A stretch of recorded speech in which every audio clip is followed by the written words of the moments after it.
Villa and Coutinho is a gamble, but it might just pay off. Aston Villa have handed Philippe Coutinho an opportunity to get his career back on track, and at 29 years old, it's a chance he needs to take.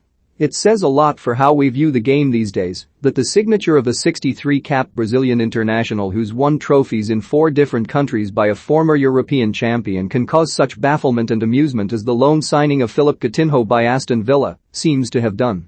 Coutinho's story is one of the strangest of recent times, a sudden drift from grace at the point that he likely expected to reach the zenith of his career before returning to the Premier League to rejoin a manager alongside whom he played. On January 6, 2018, things all looked very different. Coutinho had scored 12 goals and contributed 9 assists in 20 appearances in the first half of the season, but Liverpool's title challenge was already effectively over. Manchester City were already 18 points clear, and the Reds had clumsily dropped December draws against Everton, West Bromwich Albion and Arsenal.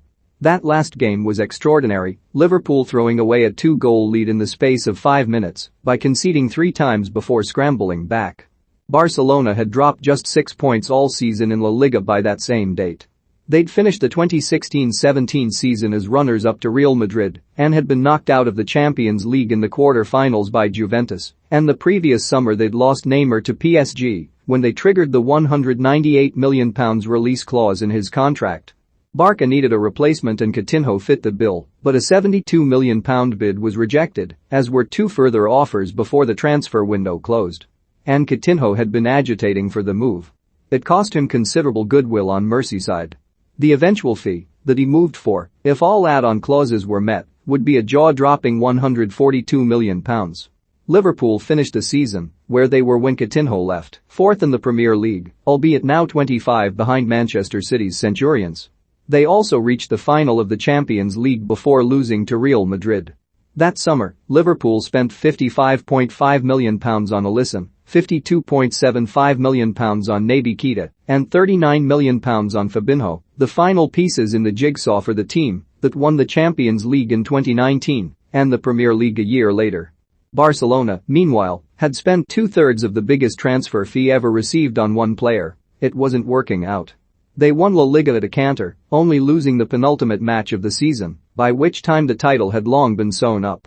Coutinho weighed in with 8 goals, but in the Champions League they lost in the quarter-finals again, this time to Roma on away goals.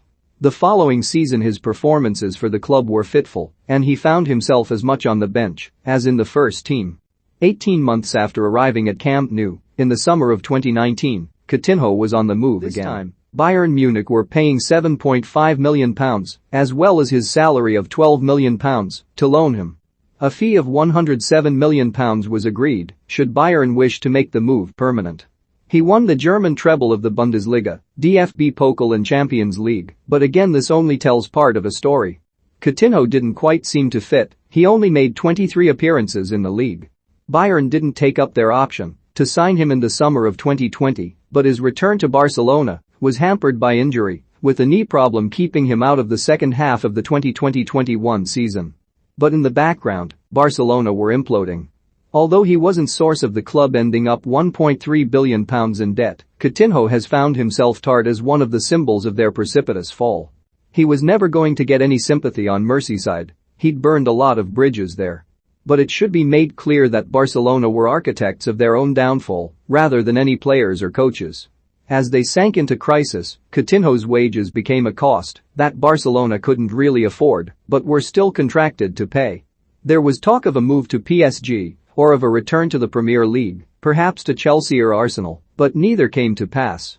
By this January's transfer window, Barcelona still needed him off their ledger and Aston Villa were ready to make a bid. They will take him on loan until the end of this season, paying 65% of his wages, and they also have an option to buy which is set at £33.5 million. It looks like a very good bit of business. Villa have the second half of the season to properly assess Coutinho and establish whether he can get his career back on track, and if it does look like it's going to, then the transfer fee certainly doesn't look unreasonable. Reuniting him with Gerrard, alongside whom he played for 3 seasons at Liverpool, is a connection to happier times in his career. For the club itself, the arrival of such a high-profile player may alleviate some of the unhappiness among supporters caused by the sale of Jack Grealish to Manchester City.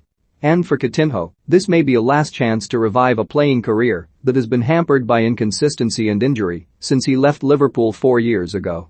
He must surely appreciate his immense fortune in life's lottery to earn this amount of money for doing what he loves, and to continue he needs to go some way towards demonstrating that he is worth many thousands of pounds per week.